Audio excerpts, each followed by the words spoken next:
네, 오늘 말씀은요, 믿음과 순종으로 건너야 한다 라는 제목으로 말씀을 나누겠습니다. 믿음과 순종으로 건너야 한다.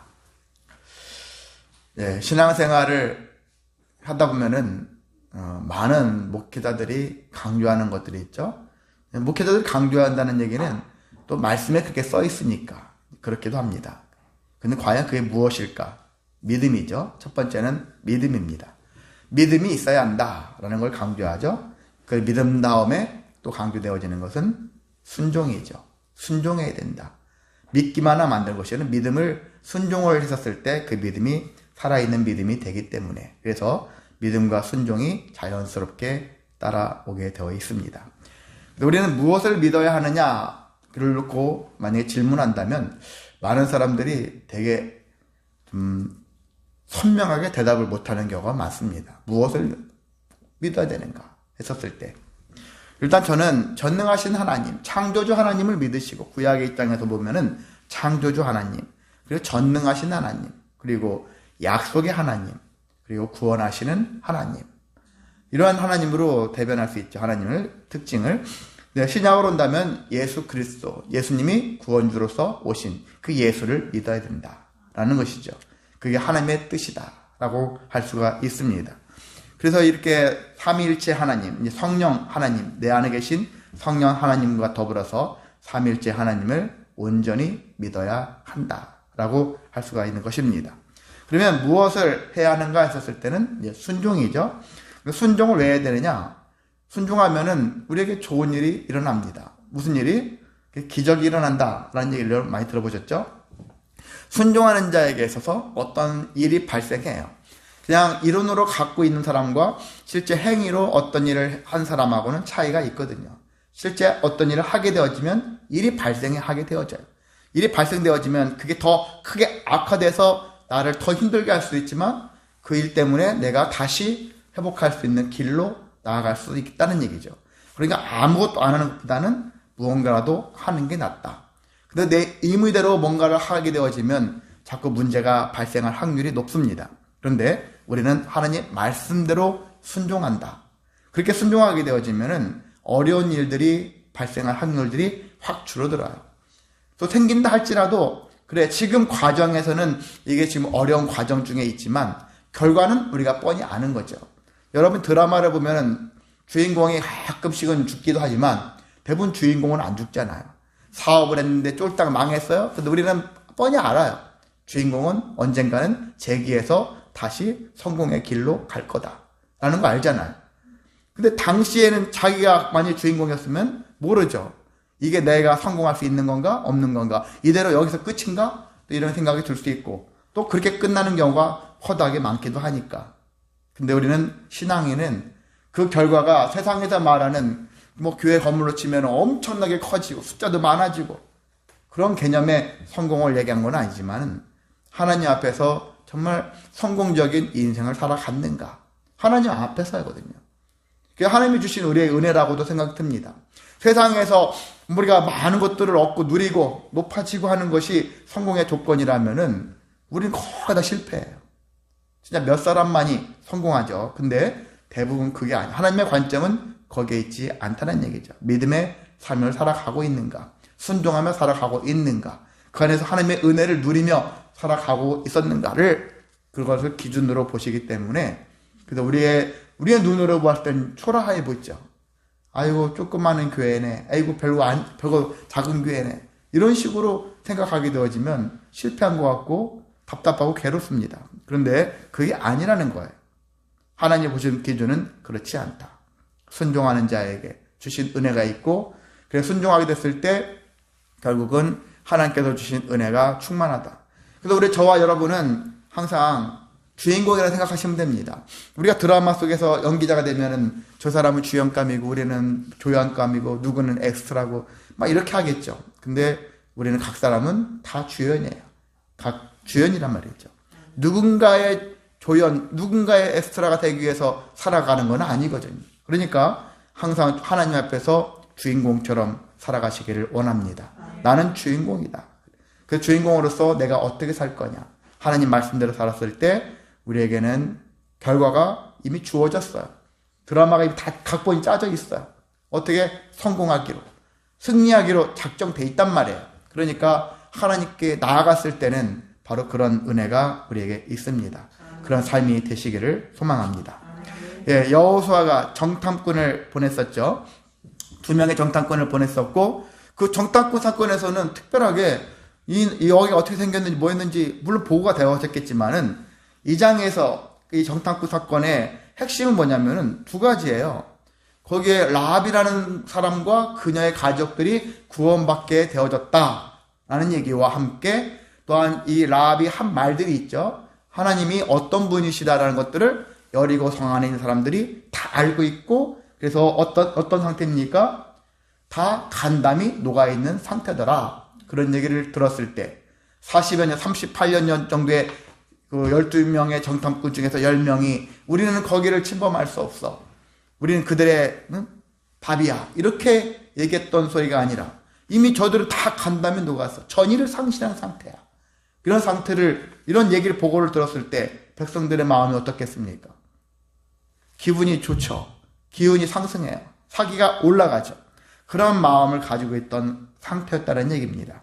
자, 그러면은 이제 우리가 쳐들어가기만 하면은 끝나는구나.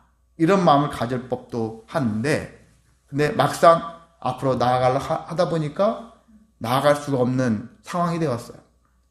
그건 이제 다른 요인이 아니라 자연 환경이 그러지 못했다는 얘기죠. 우리 앞에 지금 딱 놓여있는 게 첫 번째 뭡니까? 장애물이 요단강이에요. 요단강. 갈릴리 호수와 사해바다를 잇고 있는 요단강. 이 요단강인데 요단강이 길을 막고 있었다는 얘기입니다. 근데 이 요단강은 대체적으로 전체적으로 봤을 때는 1년 중에 상당 기간은 물이 좀 말라있는 상태. 그냥 사람들이 막 건너가도 될 수 있는 정도로 물이 이렇게 졸졸 흐르는 그런 상태. 그런 상태라는 거예요. 수량이 적은데, 근데 지금 이들이 건너려고 했던 시기는 언제냐면은 봄이라 해요. 우리 식으로는 봄. 3월달, 4월달, 3, 4월달. 우리가 이른 비, 늦은 비 하지 않습니까? 이때 3, 4월달에 내리는 비는 무슨 비? 무슨 비예요? 뭔 비요? 대충 하지 말고. 무슨 비일까요? 역발상의 역으로 생각하시면 되는 거죠. 예, 늦은 비라는 거죠. 봄에 내리니까 이른 비다. 가을에 내리니까 늦은 비다. 그게 아니라 여기는 바뀌어요. 예. 순서가 바뀌었죠. 그래서 3, 4월 달에는 늦은 비가 내리는데 봄비의 일종의 봄비인데요. 봄비가 내리기도 하고, 그리고 그 위에 보면 헬몬산이라고 있어요. 헬몬산이 높은 산이 있어요. 높은 산인데 거기에는 만년설처럼 눈이 있단 말이에요. 그 눈이 녹아서 그러면 물이 수량이 확 불어나겠죠. 그렇게 해서 3, 4월 달 이때 될 때는 이 요단강이 범람을 할 정도로 물이 많이 내린다는 거야. 그래서 인간의 눈으로 봤을 때는 어떻게 저기를 건너가지? 그렇게 할 수밖에 없는 그런 지경에 있다라는 것입니다. 자, 우리는 그렇습니다. 신앙생활 하다 보면은 하나님이 약속하셨어. 하나님이 명령하셨어. 이제 가면 돼. 그럼 모든 걸 다 해결되어지고 난 가기만 하면 되는구나. 그냥 아무것도 안 해도 되는구나. 그렇게 생각할 때가 있지만 그렇지 않아요. 하나님이 이미 우리에게 약속하셨고 그 길로 가라고 하셨지만은 그 길이 결코 쉬운 길이 아니라는 거예요. 그래서 우리는 흔히 고난의 길, 십자가의 길 그렇게 얘기하지 않습니까? 좁은 길이라고 얘기합니다. 눈으로 보기에도 험악한 길이에요. 쉽지 않아요. 근데 이 길을 가라고? 이렇게 생각할 수 있죠. 아니야. 전능하신 하나님이 기왕이면은 평탄한 길을 주시지. 갈 때마다 먹을 것도 풍성하고 마실 것도 풍성한 그런 지역으로 그냥 잘 가게 하시지. 왜 가는 길마다 이렇게 힘들까? 우리 인생하고 같죠.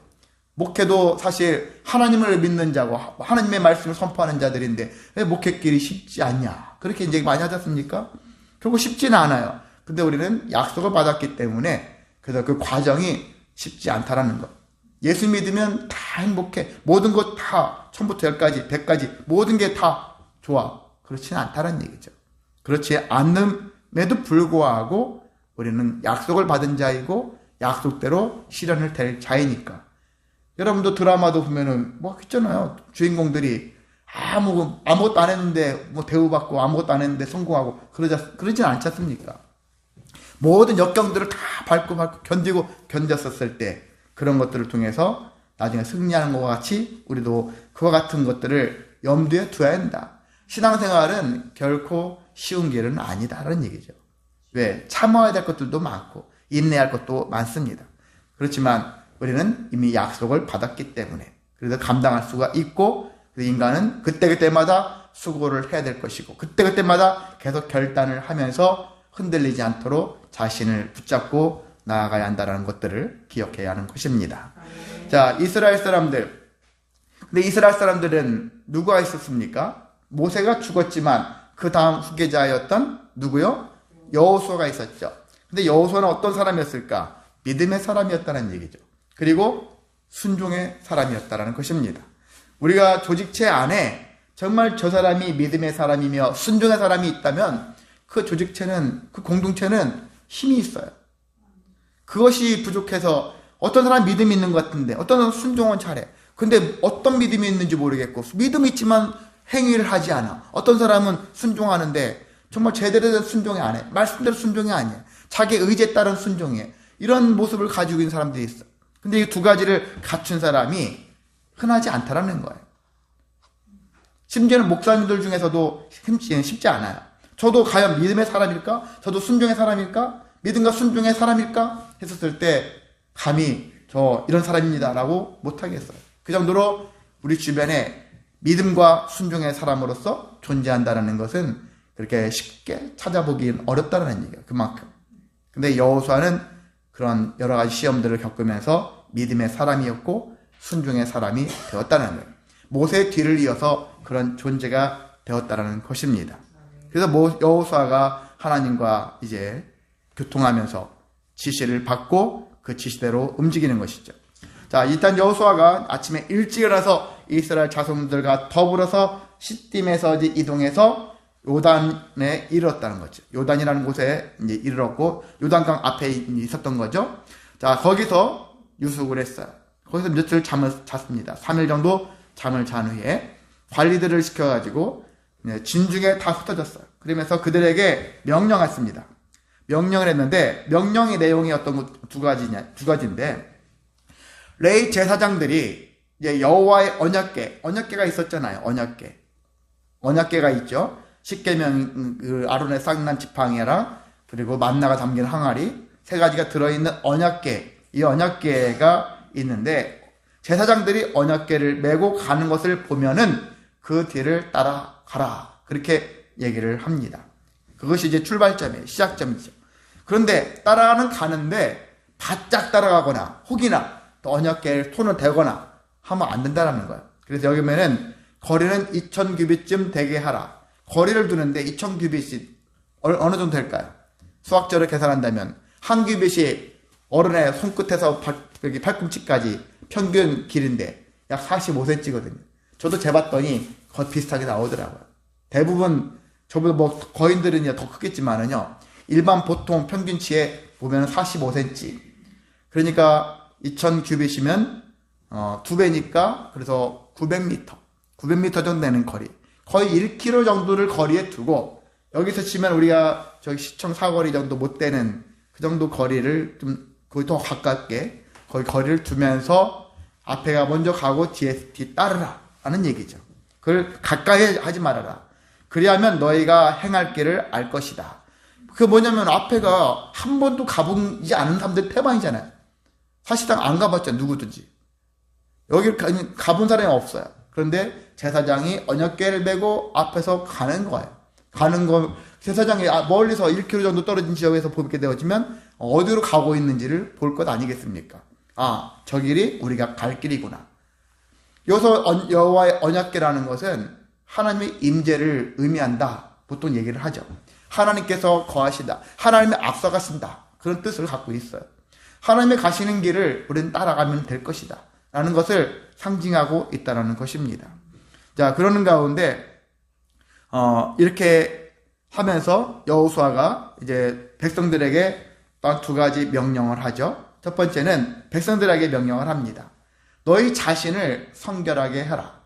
이제 가게 되어지는데 가기 전에 할 일이 내 자신을 성결하게 하라는 거예요.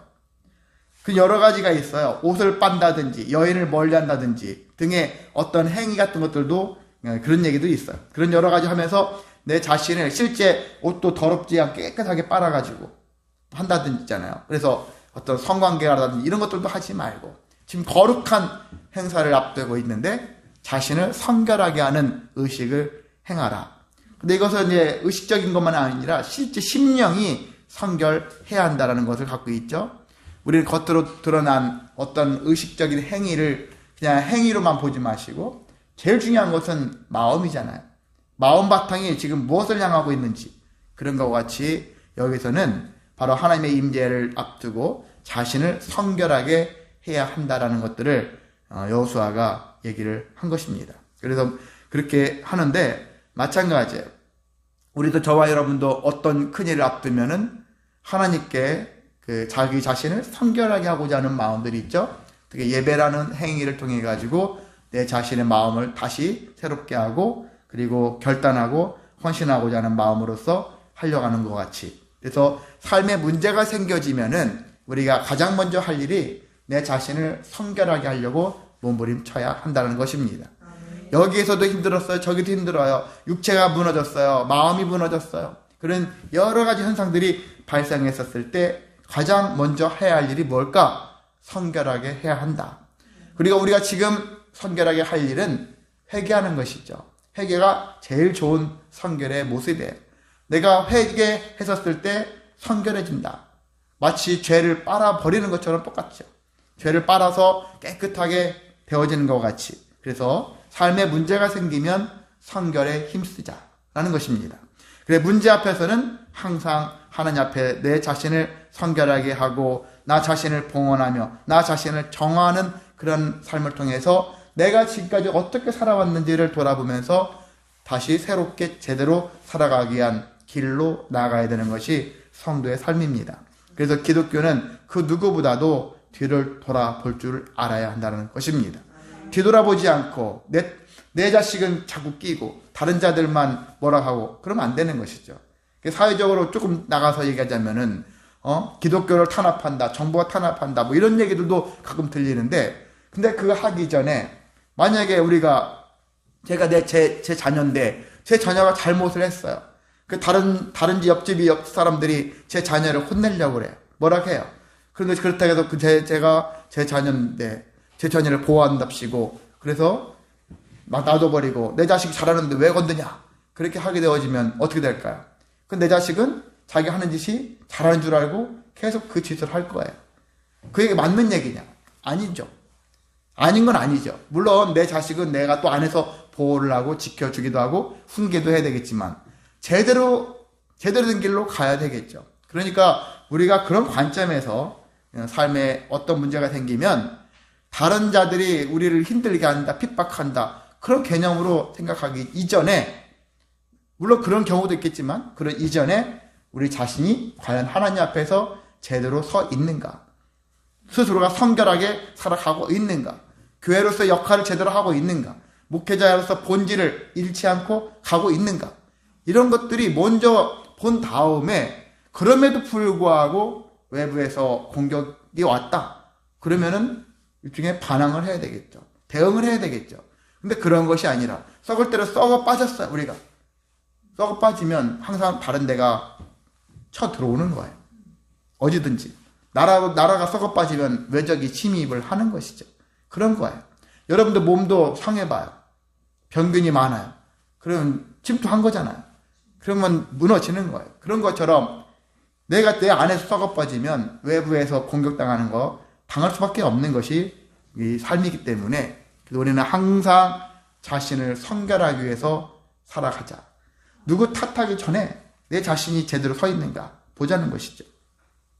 항상 출전하기 전에, 그래서 전쟁을 하기 전에 항상 하나님 앞에서 예배하고 자신을 성결하게 하고 하는 그 정화의 훈련을 이들이 하고 있다는 것이죠. 이스라엘 백성들에게 하나님이 말씀하신 거고 오늘날도 같은 의미로 그런 비슷한 의미로 하나님 앞에서 나 자신을 성결하게 하는 삶의 모습을 갖는 것은 마땅한 성도의 자세라고 할 수 있습니다. 자, 두 번째는요, 이제 제사장들에게 명령합니다. 그 뭐냐면 언약궤를 메고 백성 앞에 건너라. 그렇게 얘기를 하고 있습니다. 이 의미는 뭐냐면은 너희가 전쟁하는 것이 아니라 하나님이 전쟁을 시작하신다 라는 의미를 담고 있다는 것이죠. 자, 이제 하나님께서는 다시 여호수아에게 말씀하십니다. 내가 오늘부터 시작하여 온 이스라엘의 목전에서 크게 하여서 너를 온 이스라엘의 목전에서 크게 하여 내가 모세와 함께 있었던 것 같이 너와 함께 있는 것을 그들에게 알게 할 것이다.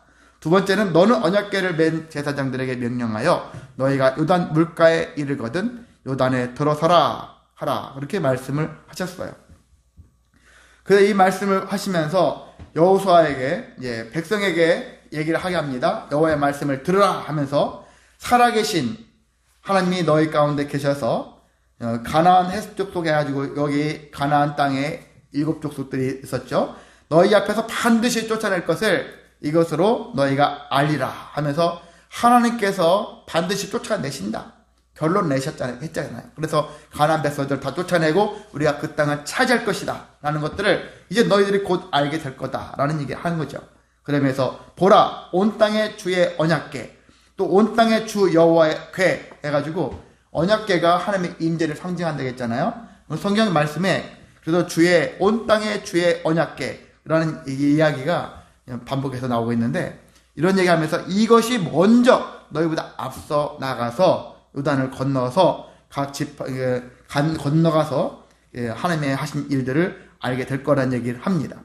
그러면서 또 각 지파마다 12명을 대표를 뽑아가지고 보내라. 그렇게 얘기하고 있어요. 자, 이렇게 하는데, 자, 12명을 선택하는 이유는 우리가 다음 주 보면 알 수 있어요. 4장이 그 얘기거든요.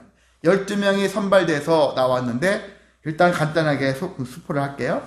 그들이 할 이유는, 뽑혀서 나오는 이유는 뭐냐면, 요단강에 들어가면은, 나중에 거기서 돌 보니 이게 작은 돌은 아닌 거예요. 막, 메고 가야 될 정도로 큰 돌을, 자기가 짊어질 수 있을 큰 돌을 가지고서 가는 거예요. 가지고 가서 나중에 그것으로 기념비로 세우라는 얘기죠. 기념비로 삼기 위해서 그래서 12명을 택해가지고 그걸 일을 하게 만드는 것이 4장에 나와 있습니다. 자, 그리고 다음 주에 보면 그 내용은 알겠죠. 자, 그리고 요단강의 도하 사건. 요단강을 도하라는 말은 이제 군대 용어이기도 한데, 도하죠. 도하가 건넌다라는 거예요. 건넌다라는 뜻을 갖고 있어. 그래서 요단강을 건너는 사건은 어떤 의미가 있냐면은 첫 번째 하나님이 지금 말씀하신 거예요. 여호수아를 위한 것이다. 첫 번째 도하를 이유는 이 요단강 물이 넘쳐 흐르는 이곳인데 너희가 결과적으로 건널 거야. 건너게 되는데 이 사건을 통해서 백성들은 하나님이 참 위대하시구나 라는 것도 깨닫겠지만 우리 현재 민족의 지도자가 된 여호수아, 이 여호수아가 야 진짜 이 양반도 우리의 모세 못지않게 우리의 지도자로서 정말 괜찮은 사람이다 인정받을 수 있는 그런 계기가 된다는 얘기거든요. 그걸 하나님이 여호수아한테 하신 말씀이에요. 오늘부터 시작하여 너를 온 이스라엘의 목전에서 크게 하여. 지금까지는 사실 여호수아가 보여준 게 별로 없잖아요.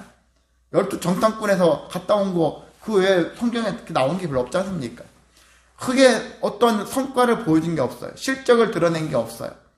첫 번째로 그러니까 오늘부터 그렇게 하는 거예요. 오늘부터 시작하여 너를 온 이스라엘의 목전에서 크게 하여 너를 크게 세우겠다.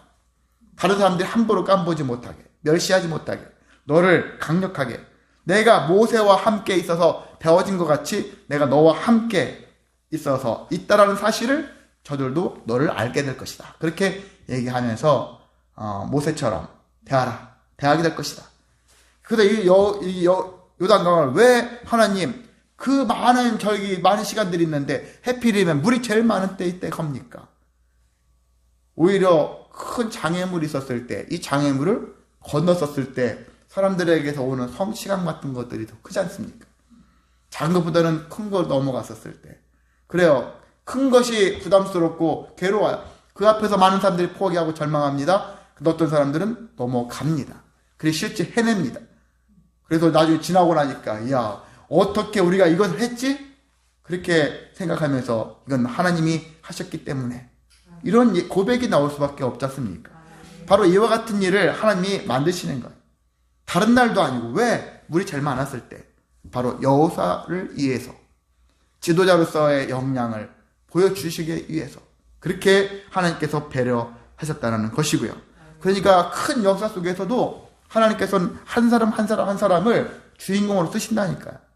그 사람을 세우신다는 거니까. 큰 것을 위해서 너는 희생해, 너도 희생해, 그게 아니에요. 큰 것을 큰 거대로 세워지면서 그 역할을 감당했던 사람, 각자 한 사람 한 사람들을 세워주신다라니까요. 그것들을 기억하시기 바랍니다. 우리는 결코 소모품으로 존재하는 게 아니에요. 귀하게 여기는 거예요. 만약에 마귀의 백성이었으면 소모품으로 끝났어요. 쓰고 버려지는 존재밖에 되지 않습니다. 그래서 여러분이 마귀인지 아닌지는 딱 보면 알아요. 어느 단체, 저 단체는 하나님이 역사하는 단체인가, 마귀가 역사하는 단체인가.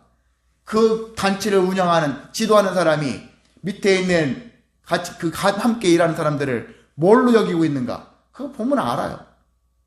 그거 보면 저기서 과연 말로는 하나님 떠들고 있지만 실제 하나님 이름 말로만 떠들고 있지.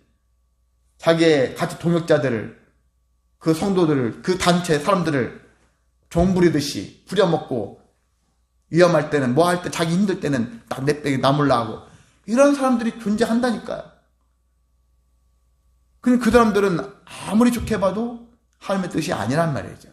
그러니까 그것만 봐도 뻔하죠. 이게 하나님이 원하시는 단체가 아니구나. 우리가 잘못하면 안 되는 거야. 어떤 목회자가 계속 하나님 얘기한다고 해서 무조건 저 목사님 말씀을 다 들어, 그게 아닌 거예요. 행실로도, 열매로도 알 수 있죠. 열매. 그런 것처럼 분별의 능력을 갖추시기 바랍니다. 모두를 다 존중할 줄 알아야 되는 것이죠. 하나님도 우리를 존중하시는데, 각 사람을 소모품으로 여기지 않고 다 세워주시는데, 근데 왜 우리들은 하나님 말씀을 받은 자들이, 때로는 어떤 자들은 이렇게 소모품으로 쓰냐 이거죠. 잘못된 것이죠. 그런 곳이 있다면 가지 마시기 바랍니다. 만나지 마시고 함께하지 않기를 원합니다. 자, 그래서 이렇게 여호수아를 위한 것이면서 또 한 가지는 궁극적인 것은 하나님이 어떤 분이신지를 알게 하신다는 거예요. 이스라엘 백성들은 아직도 하나님이 어떤 분이신가에 대해서 깊은 체험이 없어요. 지금까지 많은 걸 보여줬지만 이들이 순간 잃어버려요. 돌아서면 까먹는 거 똑같아요. 어제는 감사했는데 하룻밤 사이에 딴 일 생기면 또 근심하고 두려워하고 원망하는 게 우리 모습 아닙니까? 여러분 날마다 기쁩니까? 예전에 하나님이 나에게 역사했던 그 역사를 지금도 기억하고 오늘도 기억하고 내일도 기억하면서 날마다 충만합니까? 아니잖아요. 하룻밤만 지나면 또 다른 근심이 오잖아요. 계속 와요. 계속 오는데, 그래서 우리는 내가 한번 체험했던 것들을 계속 돌아볼 필요는 있어요. 오늘도 체험하게 해달라고, 내일도 체험하게 해달라고. 그것은 어린아이 같은 마음이에요. 하나님께서 늘 체험할 수 있는 기회를 달라고, 기적과 같은 일들을 나에게 늘 허락해달라고. 그렇게 고백하는 것은 하나님에 대해서 하나님을 잘 믿지 못하는 그런 마음이에요. 신뢰하지 못하는 것과 같은 마음을 가지고 있는 것입니다. 이미 예전에 한번 그런 체험을 했다면 그 체험을 강하게 붙잡으라는 얘기예요. 그렇게 역사하신 하나님이니까 이번에도 앞으로도 그 체험을 믿고 확신을 갖고 살아갈 필요가 있다는 것이죠.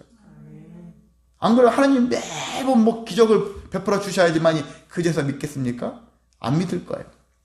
지나고 나면 또 까먹어요. 그게 우리 반복됩니다.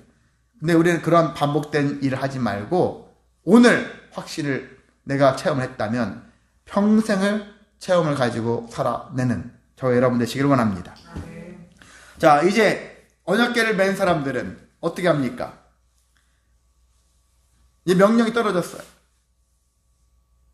그대로 이제 언약궤를 맨 제사장들이 발이 물가에 잠기기 시작했어요. 들어갔겠죠. 그 제사장들도 참 대범한 사람들이죠. 아직 물이 있는 가운데, 물이 없어진 다음에 걷는 것은 말이 안 되는, 물이 있는데 발을 내딛고 점점 발목, 무릎으로 들어가겠죠. 그런데 신기한 건 들어가면 들어갈수록 물에 잠겨질수록 어떤 일이 발생합니까? 물이 온전히 끊어졌다. 우리 과학적으로 설명할 수 없어요. 홍해 사건도 마찬가지죠. 어떻게 그 바다가 갈라져가지고 저래? 이해할 수 없어요. 솔직히 우리가 일반적인 생각으로는 이해할 수 없어요. 요단강도 비슷하죠. 저기 홍해보다는 규모가 작겠지만 그래도 여기도 이와 같은 일들이 발생하고 있다는 것입니다. 궤를 맨 제사장들이 그러면 먼저 가고서 강을 다 건너서 갔을까요? 가운데 섰을까요? 가운데 섰어요. 왜 섰습니까? 이들이 있는 동안에 물이 끊기니까. 그리고 나머지 백성들이 길을 다 건너가요. 다 건너가고 그리고 나중에 다 건너가니까 그대로 다시 물이 차오르기 시작했다라는 것이죠.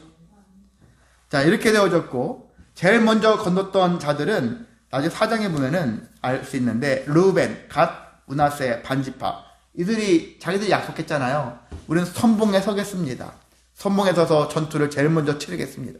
이렇게 했던 자들이니까 이들이 먼저 앞장서서 나아갔었죠. 자, 이렇게 되어져서 다시 요단강 물이 흘렀습니다.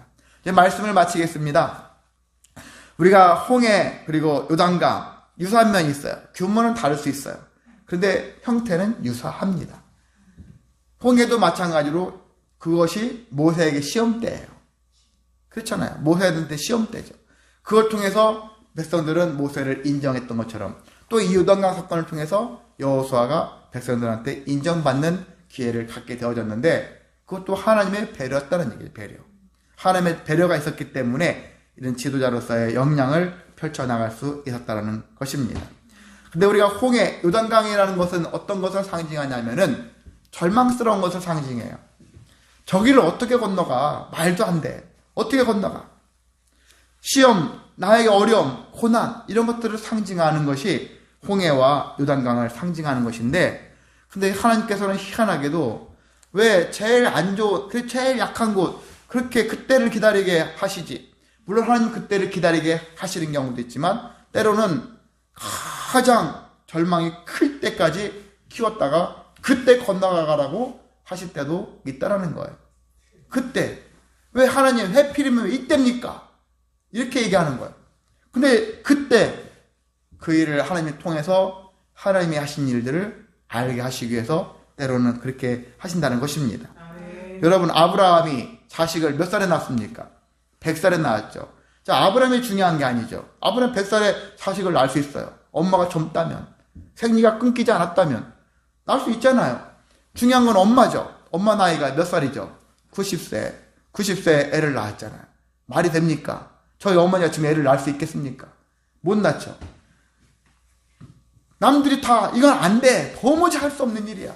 절망스러운 상황이죠. 우리 때는 끝났어. 내 때는 끝났어. 이런 상황에 처했는데 하나님께서 그때 발을 내디르란 얘기예요. 첫 발을 내들어. 우리가 못합니다. 안 되는데 왜 그동안에 관습적으로 습관적으로 안 됩니다. 안 됩니다. 안 되는 것만 생각해왔던 우리들의 삶이었는데 그게 아닌 거예요. 발을 자꾸 내디르라고. 한 발 한 발 나가라고. 그렇게 권면하고 있지 않습니까? 저도 어떻게 돌아오면 최근 2, 3년 사이에 그런 훈련을 하느니 저를 많이 시키는 것 같아요. 저는 되게 예전에 별다른 사건이 없기를 바라면서 살았던 사람이에요. 크고 작은 사건 말고 그냥 잔잔한 것은 있을 수 있어도 큰 일을 만들지 않는 거예요. 그래서 큰 일도 만들지 않으니까 큰 사건도 없는 거죠. 위험에 처하는 일도 별다른 것도 없이 그냥 비교적 무난하게 그냥 가는 거예요. 저는 사실 그렇게 싶었어요. 왜 그러냐면은 교회와 사람들이 세상에서 엄청 힘들었는데 교회 와가지고 교회 일이 또 막 교회 때문에 힘들어하고 하는 거. 그래서 예전부터 교회 생활을 하면서 많이 봐왔기 때문에 그래서 우리 교회는 좀 조용한 그리고 평안한 아무 일도 안 일어나는 그런 제가 평안 그걸 초점에 맞춰가지고 했었던 거죠. 근데 보니까 하나님은 때로는 그것이 교회로서 맞긴 틀리다고 생각을 하진 않아요. 대신에 그렇다고 해가지고 교회가 늘 아무 일도 하지 않고 잠잠하게 두는 게 과연 교회의 모습이겠느냐 했었을 때 그건 아니겠구나 라는 생각을 해봅니다. 그래서 하나님이 저를 자꾸 요즘에 요동하게 만들어요. 괴롭혀요, 저를. 이런 일도 생기고 저런 일도 생기게 만들고 많은 생각하게 만들고 고난 속에 자꾸 저를 빠뜨리시려 하더라고요. 그 제가 할 일이 뭐겠습니까? 여기처럼 요단강에 발을 내딛는 것이죠. 아멘. 두려워하지 말고 그래 가보자. 그래 가보자. 아멘. 언제 가냐? 지금 가야지. 이런 생각을 해보면서 자꾸 가보려고. 아직은 두려움이 좀 존재하지만 이 두려움이 마저 없어지게 되어지면 그 이후에는 아주 과감하게 가게 될 줄을 믿습니다. 아멘. 저뿐만 아니라 저 여러분 모두가 그렇게 되어주시길 원합니다. 아멘. 하나님이 편하게 가게도 하시지만 아주 고통 속에 가게도 하신다는 거예요. 그럼 오늘 이 시간 함께 하시는 분들 몸이 연약해지고 마음이 상해지고 또 원치 않는 여러 가지 환경에 처할지라도 내가 이 상황인데 어떻게 회복되면 하겠습니다. 그러지 마시고 지금부터 담대하게 나아가시는 그런 삶이 되시길 원합니다. 아멘. 그래서 하나님의 은혜를 체험하는 저와 여러분 되시기를 주님의 이름으로 소망하고 축복합니다. 아멘. 사랑 많으신 하나님 아버지 감사를 드립니다. 우리가 믿음이 있다 하지만